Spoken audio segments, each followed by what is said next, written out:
Ce plateau, le député du Nord de la France Insoumise, Ugo Bernalicis, bonsoir. Bonsoir. Bienvenue à vous. Alors, votre réaction tout d'abord à ces mesures annoncées par le gouvernement en matière de sécurité routière. C'est un sujet qui divise.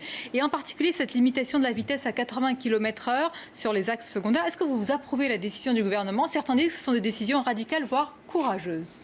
Oui, je ne sais pas si c'est des termes aussi extrêmes qu'il faut employer. Disons que l'objectif est tout à fait louable. Qui serait contre diminuer le nombre de morts sur les routes? Après, la question se pose sur les alternatives. Finalement, est-ce que c'est juste passer de 90 à 80 et c'est tout, le sujet est réglé et il n'y a plus besoin de revenir dessus? Je ne crois pas. Aujourd'hui, il y a un moyen de diminuer le nombre de morts sur les routes, c'est de développer les transports en commun, parce qu'il y a très peu de morts dans les transports en commun. Donc, est-ce qu'il y a une politique en face de ça qui est mise en œuvre pour développer massivement les transports en commun? Malheureusement, je constate que non. Et donc, le fait de prendre des sujets comme ça, les uns à côté des autres, bon, ça peut faire semblant de montrer une forme de courage. Moi, je ne crois pas. Après, ça va dans le bon sens, objectivement. Et encore une fois, il faut travailler sur l'alternative. Semblant de courage, en tous les cas, il faut, par hasard, se rappelle à nous le souvenir de la mort de Rémi Fraisse avec une ordonnance de non-lieu autour de ce gendarme qui avait donc lancé cette grenade offensive. Il y a toujours ce traumatisme qui est présent, alors que l'on sait, on va devoir évacuer la ZAD de Notre-Dame-des-Landes. Oui, mais évacuer, si l'objectif c'est de faire en sorte que le lieu retrouve son utilisation d'origine et qu'il n'y ait pas d'aéroport à la place, oui, je pense que ça peut être un objectif atteignable, mais il faut le faire dans la discussion. Parce que si c'est pour renvoyer les policiers ou les gendarmes en l'occurrence de manière frontale vis-à-vis des personnes qui sont sur le site, on va recréer du conflit, on va recréer de la conflictualité. Mais je vous pose franchement la question, vous pensez qu'ils sont en situation de discussion, les zadistes, aujourd'hui? Oui, moi je pense. Oui, tout vous à y fait. Étiez à partir du moment. Parce que ce qu'on décrit... Mais attendez, à partir du moment où le projet d'aéroport est abandonné, je pense que le dialogue peut tout à fait s'ouvrir.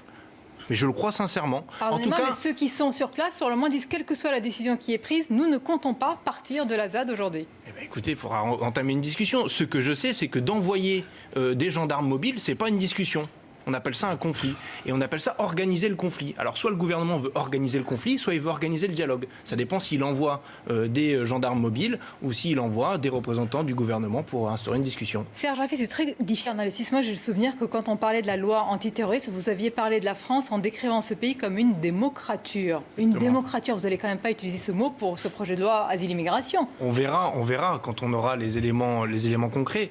Moi, ce que j'analyse, c'est qu'effectivement, le Premier ministre a une bonne popularité à droite, mais parce que c'est une politique de droite qui est conduite. Donc les gens sont à peu près logiques dans ce pays, j'ose l'imaginer. Après, sur la réponse aux questions dans les sondages, excusez-moi, mais quand vous posez la question aux gens, est-ce que c'est normal de renvoyer dans son pays quelqu'un qui est en situation irrégulière, ils ont tendance à répondre oui.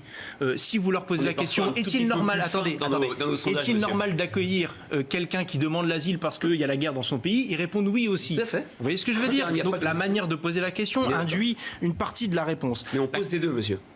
D'accord. Oui, mais donc du coup, vous avez une contradiction. Vous pouvez mettre en même temps au milieu, si vous voulez, pour parfaire le tout. Mais à un moment donné, il ne s'agit pas de durcir les conditions d'asile. Il s'agit de faire respecter le droit d'asile. Les demandes d'asile qui ont explosé. Ensuite, il faut s'attaquer aux causes des migrations. Et a-t-on aucune responsabilité dans ces causes de migration? Je ne crois pas. Pardonnez-moi, on aura l'occasion d'en parler. Faire du blabla, c'est une chose. Poser des axes, c'est autre chose. Et vous aurez l'occasion de revenir pour en parler sur ce sujet.